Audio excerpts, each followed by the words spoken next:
உங்களுக்காக உண்மையா உழைச்சதுக்கு நீங்க நல்லா செஞ்சிட்டீங்க.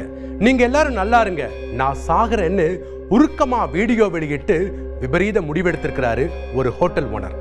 துபாய் ஹோட்டல் ஓனர் தற்கொலைக்கும் அவர் மரண வாக்குமூலத்துல குற்றம் சாட்டி இருக்கக்கூடிய நண்பர்களுக்கும் என்ன பிரச்சனை?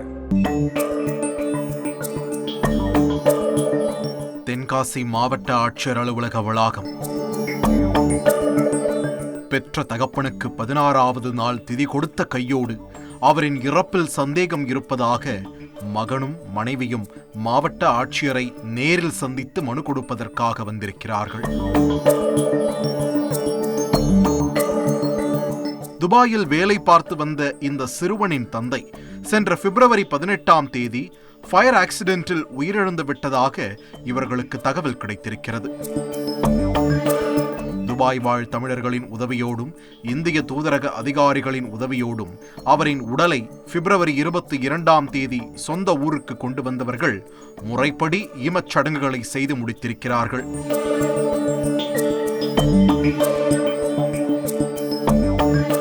ஆனால் இறந்தவருக்கு 16வது நாள் காரியம் முடித்தபோதுதான் அவரின் உடைமைகள் குடும்பத்தினருக்கு கிடைத்திருக்கிறது. அதிலிருந்த செல்போனை எடுத்து சோதித்து பார்த்தபோது எக்கச்சக்கமான மரண வாக்குமூல வீடியோக்களும் ஆடியோக்களும் இருப்பதைக் கண்டு அதிர்ந்து போயிருக்கிறார்கள். ஏன்னா நான் வாழவே கூடாதான், என் வாழ்க்கையை முடிக்கிறது தான் கணக்கா, நான் ஊருக்கு போகணும்னு ஊருக்கு போகிறது நடந்து கொண்டே ஒரு மரண வாக்குமூலம். அங்கே ஃபேமிலி ஸ்டேட்டஸ், இங்கே ஃபேமிலி ஸ்டேட்டஸ் கிடையாது. சரி தருவீங்க, கொஞ்ச நாள் வேலை பார்த்தா செஞ்சான்ட்டு வேலை பார்த்தேன். என்னது கடைசி வரைக்கும்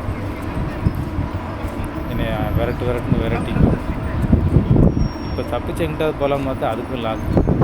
நின்று கொண்டே நிதானமாக ஒரு செல்ஃபி வீடியோ. என்னென்ன பண்ணணுமோ நம்பிக்கையாக கூட உட்காந்துக்கிட்டு எல்லா வேலையும் பண்ணி என்னை அதிலிருந்து மீள விடாததுக்கு ஆக்கி என்னை தோக்கடிச்சு என்கிட்ட இது எல்லாத்தையும் இழக்க வச்சு உங்கள் பணத்தையும் போடாத மாதிரி போட்டு என்னை அடிமை மாதிரி ஆக்கி எல்லாம் பண்ணிட்டீங்களா? மீண்டும் ஊருக்கு கூட போட அளவுக்கு நீ லாக் பண்ணுறீங்களா? படுத்துக்கொண்டே மற்றொரு மரண வாக்குமூலம். கூட அது மீளவும் முடியல. பிஸ்னஸ் பண்ணலாம்ன்ற அமௌண்ட் மட்டும் கூட இருந்தே சரி பண்ணிட்டீங்களா பாவிகளா? நல்லா இருப்பீங்களா? நான் என்ன பண்ணேன்? உங்கள்கிட்ட வேலை பார்த்து உண்மையாக தானே வேலை பார்த்தேன். எப்படி சொல்லி சரி இது தவிரவும் எக்கச்சக்க வாய்ஸ் மெசேஜ்கள். சரி, அந்த மும்பைக்காரங்களையும் உன் ஃப்ரெண்டையும் கூட்டு வந்து என்ன பண்ண துரோகத்துக்கு நீ நல்லா இருக்க மாட்டேன். இப்படி உயிரை மாய்த்துக் கொள்வதற்கு முன் நண்பர்களால் துரோகத்திற்குள்ளானதை நினைத்து நினைத்து ஒவ்வொரு நொடியும் தன்னைத்தானே வருத்தி கொண்டிருக்கிறார் இந்த நபர். தென்காசியில் இருந்து பல கனவுகளோடும் கடமைகளோடும் துபாய்க்கு பறந்து சென்றவர் கடைசியில் பிணமாகவே நாடு திரும்பியது ஏன்?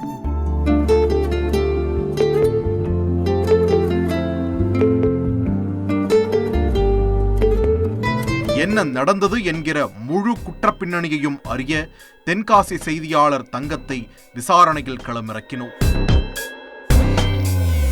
தென்காசி மாவட்டம் சிவகிரி அருகே உள்ள மலையடி குறிச்சியைச் சேர்ந்தவர் சக்கம்மாள் துரை. மனைவி மாரிச்செல்விக்காகவும் மகனுக்காகவும் சென்ற 2008ஆம் ஆண்டு ஹோட்டல் வேலைக்காக துபாய் சென்றிருக்கிறார். கிட்டத்தட்ட 15 ஆண்டு காலம் அடுப்பிலேயே வெந்து தணிந்த துரை கடந்த வருடம் நண்பர்களோடு சேர்ந்து சொந்தமாக தொழில் தொடங்குவதற்கு திட்டமிட்டிருக்கிறார். குற்றாலம் பார்டர் பரோட்டா ருசியையும் சங்கரன் கோவில் பிரியாணி டேஸ்டையும் துபாய் ஃபுட்டிஸ்க்கு கொடுக்க வேண்டும் என துரை விரும்பியிருக்கிறார்.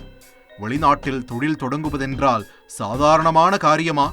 சொந்த ஊருக்கு வந்து சொத்து பத்து மனைவியின் நகை நட்டையெல்லாம் அடமானம் வைத்து போதாத குறைக்கு தெரிந்தவர் தெரியாதவர்களிடத்தில் எல்லாம் கடன் வாங்கி முதலீடு செய்திருக்கிறார். மோகன், ராஜேஷ் மற்றும் பிரகாஷ் ஆகிய மூவரையும் ஹோட்டலின் 3 பில்லராக நம்பிய துரை குற்றாலச்சாரல் என்கிற பெயரில் ரெஸ்டாரண்ட் தொடங்கியுள்ளார்.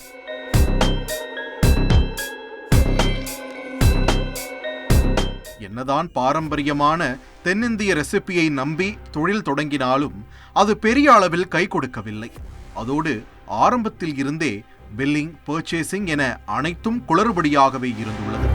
வருமானத்தை விட செலவு அதிகமானதால் தொழிலில் முதலீடு செய்த மொத்த பணமும் வீணாகி இருக்கிறது. ஒரு கட்டத்தில் துரை தனக்கு எதிராக நண்பர்களே சதி செய்வதாக நினைத்திருக்கிறார். இருப்பதும் போவதற்குள் வட்டிக்கு வாங்கிய கடனையாவது அடைக்கலாம் என அட்வைஸ் செய்த நண்பர்கள் புதிதாக தொடங்கிய ஹோட்டலை விற்றுவிட முடிவு செய்திருக்கிறார்கள். ஆனால் அதிலும் துரையின் நண்பர்களான மோகன், ராஜேஷ் மற்றும் பிரகாஷ் ஆகிய மூவரும் துரோகம் செய்துவிட்டதாக துரை குற்றம் சாட்டியிருக்கிறார். இது தவிரவும் துரை பதிவு செய்துள்ள மரண வாக்குமூல ஆடியோவில் நண்பர்கள் 3 பேரோடு சேர்ந்து 4வதாக முஸ்தபா என்கிற நபரும் சதி வேலையில் ஈடுபட்டுள்ளதாக பதிவு செய்துள்ளார். முஸ்தபா, நான் வேற ஒருத்தனுக்கு விற்கணும்னு இருந்தேன். நீ கூடயே இருந்து 1.5 வருஷம் சாப்பிட்டு இந்த ரெஸ்டாரண்ட்டை வைக்கிட்டு சரியில்லாத வீட்டை விற்று செக்கு கொடுத்து பணம் வாங்கி தரோம்னு சொல்லி சதி பண்ணிட்டியே. சதி. அந்த 3 துரோகிகளோட நீ 4வது துரோகி. முஸ்தபா, நீ நல்லா இருக்க மாட்டடா. ஹோட்டலை கைமாற்றிய போது அதை குறைவான விலைக்கு விற்பனை செய்து முஸ்தபா கமிஷன் அடித்து விட்டதாகவும் நண்பர்கள் பேசியபடி பணத்திற்கான காசோலையை தரவில்லை என்றும் துரை குற்றம் சாட்டியுள்ளார்.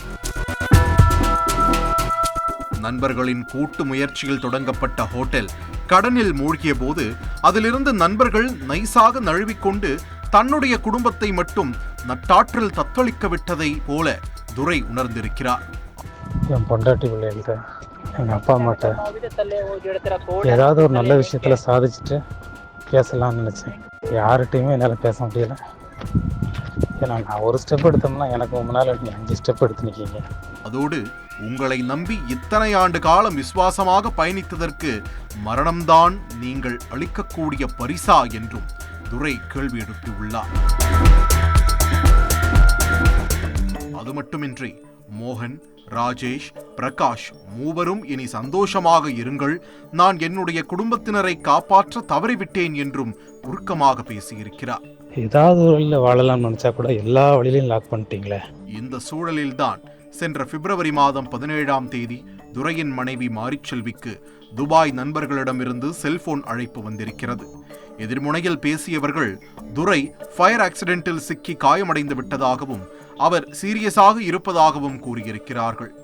மறுநாளே துரை சிகிச்சை பலனின்றி இறந்து விட்டதாக மாரிச்செல்விக்கு தகவல் தெரிவிக்கப்பட்டிருக்கிறது. வீட்டுக்காரர் துபாயில் ஒர்க் பண்ணிட்டு இருந்தாங்க.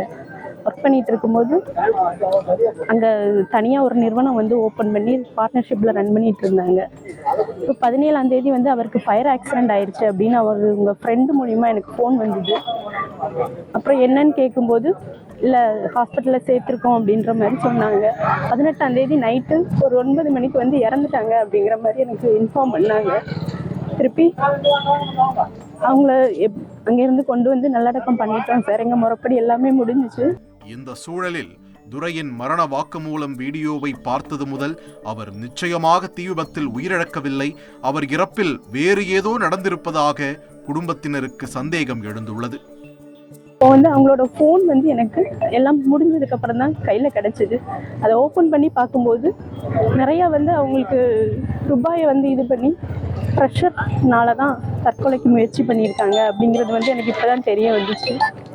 அதனால அந்த ஆதாரத்தெல்லாம் எடுத்து நான் கலெக்டர் சார்ட்ட மனு கொடுத்துருக்கேன். எனக்கு இதுக்குண்டான நடவடிக்கை முதல்வர் கண்டிப்பாக எடுக்கணும்னு நான் துபாயில் கடன் நெருக்கடியில் தத்தளித்த துரைக்கு அதன் பிறகு என்ன நடந்தது என்பது குறித்து இதுவரை எந்த தகவலும் சரிவர கிடைக்கவில்லை. அது மட்டுமின்றி துரைக்கு கடன் கொடுத்தவர்களும் அவர் இறுதிச் சடங்கு முடிந்த மறுநாளே துரையின் மனைவிக்கும் குடும்பத்தினருக்கும் நெருக்கடி கொடுக்க தொடங்கிவிட்டதாக சொல்லப்படுகிறது. குற்றாலச்சாரல் ரெஸ்டாரண்டிற்காக துரை கிட்டத்தட்ட 2 கோடி ரூபாய் முதலீடு செய்துள்ளதாக சொல்லப்படுகிறது. அந்த பணத்தை தவறான முறையில் நண்பர்கள் அடைய விரும்பி தொழிலில் நஷ்டமடைய வைத்தார்களா, அல்லது துரையின் வளர்ச்சியை விரும்பாதவர்கள் சதி செய்தார்களா, இல்லை உண்மையிலேயே தொழில் நஷ்டமடைந்ததா என்பது போலீசாரின் முழு விசாரணைக்கு பிறகே தெரிய வரும்.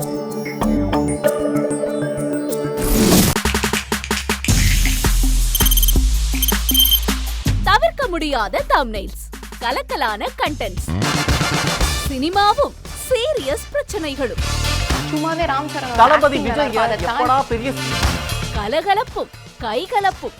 Me too love you. Thank you. அவருக்கு அந்த மாஸ் ஏத்துறது ஏற்ற தெரிக்குதுனாலே டன்னு தான். பிரேக்கே இல்லாமல் பிரேக்கிங் நியூஸ் சொல்லும் தந்தி டிவி ஆப். இன்ஸ்டா தலைமுறை வரை இறங்கி அடிக்கும் தந்தி டிவியின் டிஜிட்டல் எக்ஸ்க்ளூசிவ். பாடி காமிச்சிங்க. அது அதை விட மோசம். இல்ல பாடி காமிச்சிங்கன்னா அது இன்னும் வெரி பேட். தந்தி டிவி ஆப்பை இலவசமா டவுன்லோட் செய்யுங்க. ஃபாலோ பண்ணுங்க, சப்ஸ்கிரைப் பண்ணுங்க, என்ஜாய் பண்ணுங்க.